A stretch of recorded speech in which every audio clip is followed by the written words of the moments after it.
Welcome back to the Dallas Meetup Dime, where we get straight to the value in 10 minutes or less. I'm your host, Carson Gibbons, and today I'm joined by an absolute stud on the philanthropy and not-for-profit scene here in Dallas. He's the director of the Center for Business Impact through the Communities Foundation of Texas and the volunteer executive director of Tango Charities, which leads the nationwide volunteer movement for Feed the City, which has currently packed 8 million meals and counting for those less fortunate. Please help me welcome Nick Marino Jr. to the podcast. Appreciate it. Thanks for having me, Carson. How are you, sir? Doing good. So nice of you to stop by. This is our inaugural episode of the Dallas Meetup Dime, working title. So I'm honored. I'm honored to be the first one. Guinea pig time, right? But Absolutely. No, excited. I mean, you've been doing so much incredible work and having so many great conversations. I feel like this might be the inaugural one here, but for you, it's just second nature. A continuation of the conversations we've been having. Yeah. I want to get into a lot of recent projects that we've kind of endeavored on together, but will you start us off with like a high 30,000 foot view of who you are and your day job? Yeah, so I'm actually from the Dallas area, from Garland originally. So this is home, has always been home for me throughout my entire life. And I've just always been just tied to the philanthropic scene in my professional career. And that really stemmed back from a mission trip that happened back in 2008 that radically changed my life. And just throughout time, it was, I always wanted to be the chief marketing officer of like Tom's Shoes back in the day. Mm-hmm. And it was great. Blake McCoskey, who was from Arlington, went to SMU. And I was like, love this 1-for-1 model. And it's kind of like set a foundation of what I wanted to do later on in my career and throughout my career. And that led me to where I'm at today, which I'm the director of the Center for Business Impact through the Communities Foundation of Texas. So maybe not everyone knows what the Communities Foundation of Texas is, which has been a staple in the philanthropic community here in North Texas for over 73 years. And which is one thing that people will actually know about them is North Texas Giving Day, right? So we hear about that. Recently, it raised over $78 million for over 3,600 nonprofits.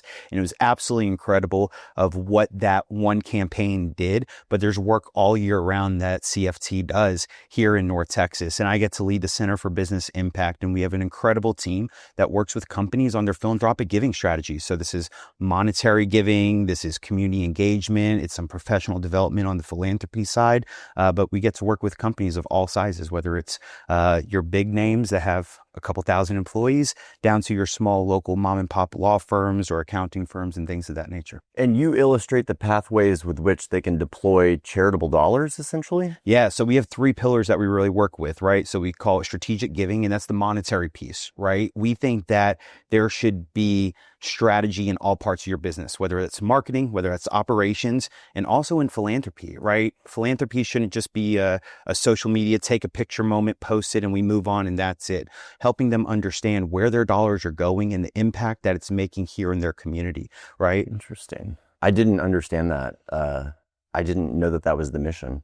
Yeah. I didn't even understand that there was necessarily a vertical of not-for-profits or companies that would help illustrate those pathways and kind of report back to the companies based on that fulfillment. Oh, yeah, absolutely. And we've seen some great illustrations of that with some big names that are based here in North Texas and just the nonprofit partnerships that they've had for years and years and years and really setting a standard of what that should look like. And I think it not only just helps them as a business, but it really helps out that nonprofit, which in return helps out the community, right? They have a stable partner that's there for the long term, but then also it's saying, hey, how do we get our company involved, right? So our team also handles all community engagement. There's some great companies that we plan their entire like community day of giving and everything because some companies don't have CSR teams or corporate philanthropy. That's the reason you're an outsourced chief giving officer. Pretty much. So if companies are saying, hey, should we create a foundation?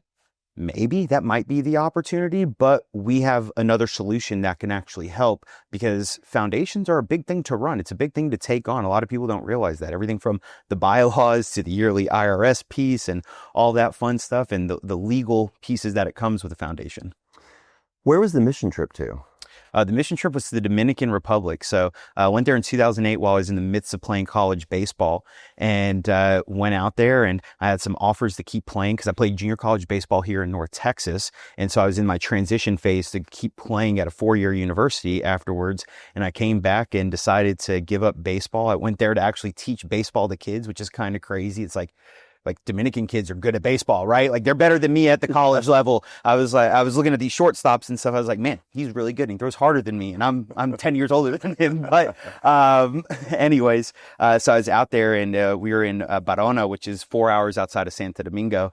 And it was, just life changing. And when I came back, I knew that I wanted to do something different. And I said, I always dreamed of as a kid, like pitching Game 7 of the World Series at Yankee Stadium. But I think for my life, playing baseball for 17 years, I was put at that baseball field at that moment for a specific reason. Interesting. Fast forward us to Tango. Yeah. What was the advent of that? Yeah. How did that come about? Yeah. So I mentioned earlier that my dream job leaving college was to be the chief marketing officer of Tom Shoes, right? Like that was my dream. I went to finish school, focused in marketing. And I said, you know what, if I could do that, however I can get there, I'll go out to California. I'll do whatever job there and work my way up. Well, that never happened. I actually, through a business mentor, like we talk about networking and the importance of just meeting the right people, being in front of the right people. And DallasMeetup does a great job with that for individuals and professionals and stuff. But early in my career, I saw the value of that because one of my business mentors introduced me to a gentleman that was starting a company called Tango Tab, which was based here. And at the time, it was just a website, just starting off because this was I remember this. late 2011, early 2012, that it was getting going and apps were kind of becoming a thing. So it was a 1-for-1 model. People would download like these coupons from a restaurant. So like BOGO deals or $20 off 40, free appetizers, whatever it is. Then they go cash those in at a restaurant. And every time somebody did that, they fed a person locally. And I was like, wait, this is the Tom Shoes of food and hunger. And I was like, oh, this is awesome. And it's based in Dallas. And they were looking for someone to like kind of kick off their social media strategy and everything. And I was like, well, I'm 23. If this fails in a year or two, I'll be 25 and let's go for it and let's make the jump. So I left the corporate world pretty young and made that change. And I think that was like the third time that my parents thought I was crazy in my life. But maybe more that they've told me about or than they told me about. But fewer than mine have told me. Right. So made that move over there and was under the wing of a gentleman named Andre Angel, who was a serial entrepreneur. He started multiple companies throughout his entire career. And I think Tango Tab was like his 15th of the years and very successful throughout his entire journey. So just helped grow that over the years, ended up leading marketing throughout my entire 8.5-year tenure of us running Tango Tab. And unfortunately in 2021, we had to shut it down. But in 2019, we launched it in Singapore in a great partnership with some companies out there. And then we were looking to launch it in the UK in 2020 with some partnerships as well. But then a little thing called COVID hit. I'm not sure if you're familiar with that. I'd best to forget it. Right. But what happened? People stopped dining out. And within the Tango Tab was all about dining in the restaurant, right? It was based on geofencing. We didn't do delivery. I always say if we had delivery in the app, Tango Tab would still be around right now and probably thriving. But unfortunately, we didn't. And so restaurants were cutting budgets and they weren't paying for different services. And then we started giving it to free to restaurants. And so unfortunately we had because of COVID and dining out, I mean, except for Dallas, people were still dining out in Dallas, right? Like they had to go get those Sunday brunches. Those bottomless mimosas weren't drinking themselves, but, where is bottomless anymore? I know, right? After the show. Sad day. But we created so many initiatives. Like when we started Tango Tab, we donated to local food organizations. So it's like, wait, how are you providing the meals? So whether if you were dining in Dallas, we donate to great organizations like the North Texas Food Bank or the Stew Pod and all these, the Soup Mobile, all these different organizations that were feeding people. And we donated monetary money. But very early on, we said, hey, we're going to volunteer as a company every month at one of our partner organizations, right? So volunteerism and corporate engagement has always been kind of like in my core of still what I'm doing today and working with companies on that. But we were volunteering and then all of a sudden we started posting on social media. And that's when social media started getting a little bit bigger for businesses, right? It was already big with individuals, but businesses started using it to expand their message. And so our users were like, hey, we want to come volunteer with you. So we said, okay, cool. So we started doing that. But the whole thing is a lot of organizations, you can only have 15 people. You can only have 20 people because they're at caps on space and everything. And which, I mean, that's just like the space they had. For the work that they had. And we were like, wow, we have way more than that want to come volunteer with us, right? Or they want to bring their kids, but some organizations, they can't do that. So in 2014, we said for our 2-year anniversary, why don't we break a Guinness World Record for the most people making sandwiches simultaneously? One of our volunteer projects that we did was making sandwiches with a partner group called Random Acts of Kindness through meetup.com back in the day and stuff. And so we said, why don't we just do a huge event? And it doesn't matter how many people show up because we're breaking this record, right? And all the number meals. at the time. So the record was like 670 people was the record, but we shattered it. We did 1,387. We did it over at the Hilton Anatole off of 35. And it's kind of funny because when we did it in the space that we did it in, it was a space they were building out. So they're like, yeah, use that space for right now. It was like 100,000 square feet. We had Mike Madonna out there. We had LaDainian Tomlinson. We had Terrell Owens. We had local radio stations, Zaza Mornings back then from 103.7. They were the MCs of it. And it became this huge thing. And people were like, we want to do this again. And running a Guinness World Record event is not an easy thing. It's a lot of work and stuff leading up to it. We're like, oh, wait, we're not going to do this regularly. But we said, what if we use one of our partner restaurants as the facility and we create a monthly volunteer event that people would come to? And it doesn't matter because the restaurant holds 200 plus people. So if a lot of people show up, that's great. And we said, what if the users bring the food that we're packing at those? That's not the meals that we're giving or through Tango Tab, but that just adds to the number and it makes it kind of a little bit more tangible. So we created this event called Feed the City, and it started January 10th of 2015. And we said on the second Saturday of every month, we're going to meet at this restaurant. The restaurant that we started at is no longer there at that location, but we said, we're going to meet at the same time. And like the first event had 180 people there, right? And we packed a couple thousand meals and we're like, holy crap, this is incredible. Like we weren't expecting this to come out. And then we said, okay, we'll be back in February on the second Saturday. All right, cool. March, April, May. And then all of a sudden, one of our volunteers there was like, hey, can we do this in Plano? And so then we launched Plano in June, right? And then a year later, we launched Fort Worth. He was like, because one of our main volunteers was coming in from Fort Worth every month for this. He's like, what if I did this on the third Saturday in Fort Worth? Right? So like bounced. So explosive growth over the last 10 years. All of a sudden, Feed the City created a life on its own. It wasn't even just Tango Tab. People still knew it as, it was like Tango Tab presents Feed the City, but people were like, I know what Feed the City is. I find it interesting that even though we've both referenced the pandemic as a challenge, it did create a space in some ways where different organizations and initiatives have been able to come out and thrive. And certainly Dallas Meetup being about a year and a half old, the pandemic, it basically created a vacuum that we were able to inhabit across all of these different verticals. We had our first experience with Feed the City very recently over at Texas Live, and it was my first time seeing your whole production. Wow. A lot has happened in the last 10 years. How many people were at Texas Live when we were there? Yeah. September 27th? September 27th, we had over 3,000 people. We had about 4,000 people registered, but it's a free event for the community. So you'll always have the drop off with numbers, right? When it comes to free events. But we had over 3,000 people come through the doors and we packed 52,500 meals in about 90 minutes. But it was fast. It's crazy. It goes by so quick. And that wasn't a Guinness World Record event, which we probably would have broken a record if we paid the Guinness fee, but we decided not to on that one because there are even Guinness is pay to play. 100%. It ain't cheap, but throughout that time, like with COVID, and you were mentioning about like coming out of the pandemic, but we started seeing these events grow like prior to COVID, and we were at about 21 events on a monthly basis all around the country with Tango Tab.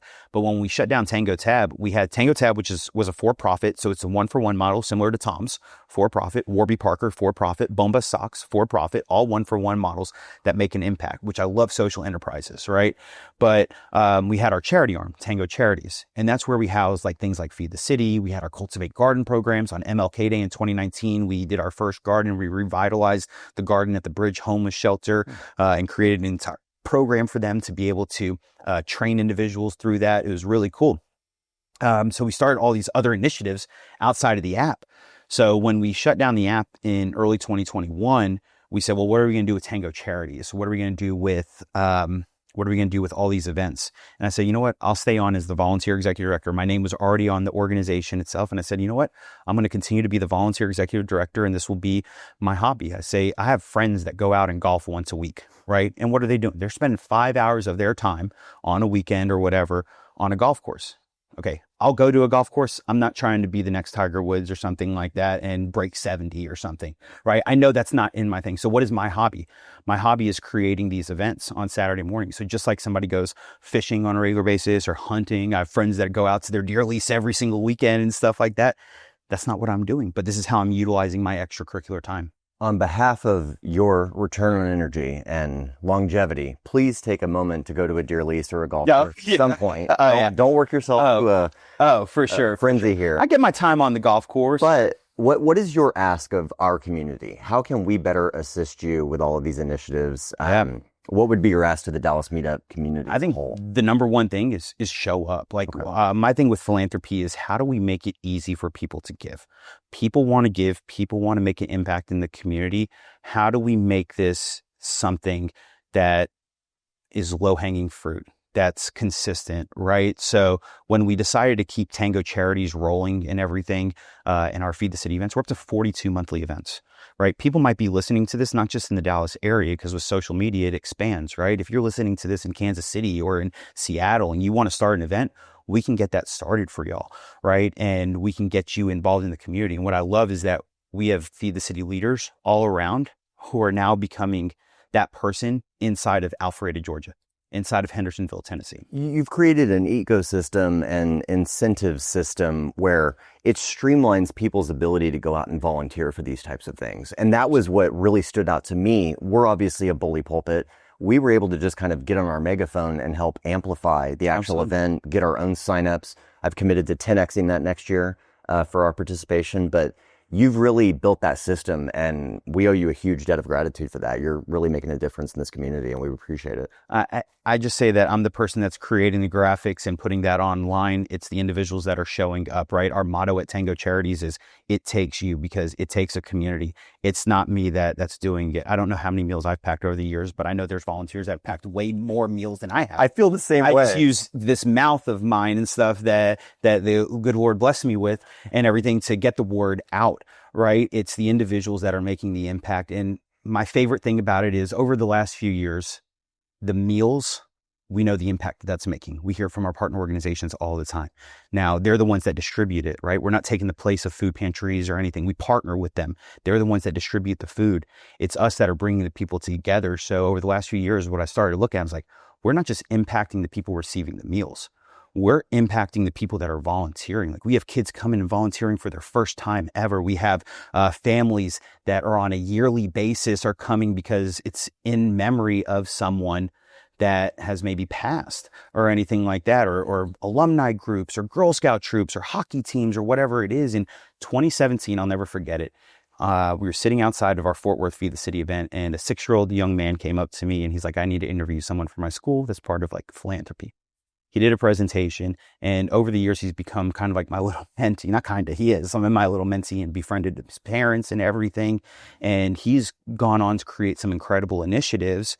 And in 2021, he was named the Time Kid Magazine of the Year. Like, I mean, he was on the front cover of Time Magazine. I'd take that mentee. I mean, right? Like now he's speaking around the world to presidents, to kings, to like all these things. It's crazy. And Orion Jean, like, I mean, I love the kid to death and stuff like that. And he's just one of many stories. We have individuals that I'm writing now. We've been around for so long. I'm writing recommendations. They're trying to get into medical school, right? They're going into college or anything. One of our Feed the City leaders. They're on their mission trip. Oh, it's absolutely. No, seriously, it's their local. I always say that people are called for one of the S's, across the seas, across the states, or across the street.